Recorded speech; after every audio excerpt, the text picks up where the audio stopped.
മഹാലക്ഷ്മി സീരിയലിൻ്റെ ഇന്നത്തെ എപ്പിസോഡ് റിവ്യൂയിലേക്ക് എല്ലാവർക്കും സ്വാഗതം. അങ്ങനെ കുഞ്ഞിനോട് നല്ലവരാണെന്ന് നടുക്കുകയാണെന്ന് കരുണ സമ്മതിക്കുന്നു. കുട്ടിയുടെ കഴുത്തിലെ കറുത്ത പാടിനോട് അവൾക്ക് വെറുപ്പ് പ്രകടിപ്പിക്കുന്നു. അത് കുഞ്ഞിനെ കയ്യിൽ പിടിക്കുന്നതിൽ നിന്ന് അവളെ നിരുത്സാഹപ്പെടുത്തുമെന്ന് പറയുന്നു. കുഞ്ഞിന് കണ്ണനെയും മഹാലക്ഷ്മിയെയും പോലെ തോന്നുന്നില്ല എന്ന് കരുണ അവകാശപ്പെടുന്നു. കുട്ടി അവരെ പോലെയാണെന്ന് മറ്റുള്ളവർ വിശ്വസിക്കുന്നുവെന്ന് ഉണ്ണി എതിർക്കുന്നു.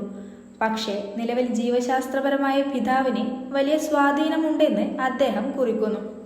കരുണയുടെ സംശയങ്ങളെക്കുറിച്ച് മിണ്ടാതിരിക്കാൻ ഉണ്ണി ഉപദേശിക്കുന്നു. കണ്ണൻ ആവശ്യപ്പെട്ടതുപോലെ കാല് സുഖപ്പെട്ടു കഴിഞ്ഞാൽ അവർ താമസം മാറണമെന്ന് അദ്ദേഹം കുറിക്കുന്നു. അമ്മയുടെ പാചകം കഴിക്കുന്നതിനേക്കാൾ പുറത്തുനിന്ന് ഭക്ഷണം ഓർഡർ ചെയ്യുന്നതുപോലെയുള്ള ചെലവുകൾ സ്വതന്ത്രമായി ജീവിക്കുന്നത് ഗണ്യമായി വർദ്ധിക്കുമെന്ന് ഉണ്ണി പരാതിപ്പെടുന്നു. കരുണയുടെ കുടുംബത്തെ ഉണ്ണി പരിഹസിക്കുന്നു. അവളുടെ അച്ഛൻ ഡൽഹിയിലേക്ക് പോകുന്നതായും ആസന്നമായ മരണമടഞ്ഞ ഒരു മുത്തശ്ശിയെക്കുറിച്ചും പരാമർശിക്കുന്നു.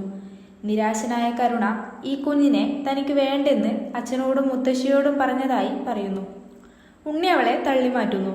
അവൾ പ്രത്യക്ഷത്തിൽ നടുങ്ങുന്നു. ഗൂഢാലോചനയും പരാജയപ്പെട്ട വിഷബാധയാണ് കാണിക്കുന്നത്. ജാനമ്മയും മരുമകളും അടുത്തിടെ നടന്ന ഒരു പാമ്പ് കടിയേറ്റ് സംഭവിച്ച സംഭവത്തെക്കുറിച്ച് ചർച്ച ചെയ്യുന്നു. കുഞ്ഞിന് ദുശ്ശകുനത്തിന് ജാനമ്മ അതിനെ കുറ്റപ്പെടുത്തുന്നു. പ്രതാപൻ എത്തുമ്പോൾ പ്രതാപൻ നൽകിയ വിഷപ്പൊടിയുടെ പ്രശ്നമുള്ളതിനാലാണ് കുഞ്ഞ് രക്ഷപ്പെട്ടതെന്ന് അവകാശപ്പെട്ടുകൊണ്ട് ജാനമ്മ സ്വയം വാദിക്കുന്നു. ജാനമ്മയുടെ സഹോദരന് 1,00,000 രൂപ നൽകിയെന്ന് പ്രതാപൻ പറയുന്നു. കുട്ടിയെ ഉപദ്രവിക്കുന്നതിൽ അവർ പരാജയപ്പെട്ടതിനാൽ പൂർണ്ണമായ പണം തിരികെ നൽകാനോ അല്ലെങ്കിൽ തൻ്റെ അടുത്ത കൽപ്പന പൂർണ്ണമായി അനുസരിക്കാനോ അവൻ ആവശ്യപ്പെടുന്നു. ജാനമ്മയ്ക്ക് ഒരു കുറ്റവും പൂർണ്ണമായി അനുസരിക്കാനോ പറ്റുന്നില്ല.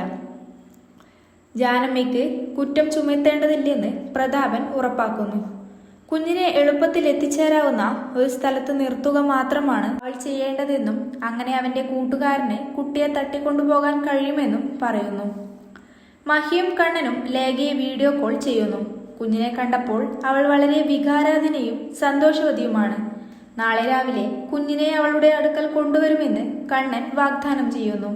കുട്ടിയുടെ സംരക്ഷണം മുഴുവൻ സമയവും ഏറ്റെടുക്കുമെന്നും ഇനി ജാനമ്മയുടെ സഹായം ആവശ്യമില്ലെന്നും ലേഖ സന്തോഷത്തോടെ പ്രഖ്യാപിക്കുന്നു. പിറ്റേന്ന് രാവിലെ ജാനമ്മ കുഞ്ഞിനെ പരിചരിക്കുകയും കുട്ടി ഉറങ്ങുന്നതുവരെ കാത്തിരിക്കുകയും നിർദ്ദേശിച്ചതുപോലെ മനഃപൂർവ്വം കുഞ്ഞിനെ തുറന്ന സ്ഥലത്ത് വയ്ക്കുകയും ചെയ്യുന്നു.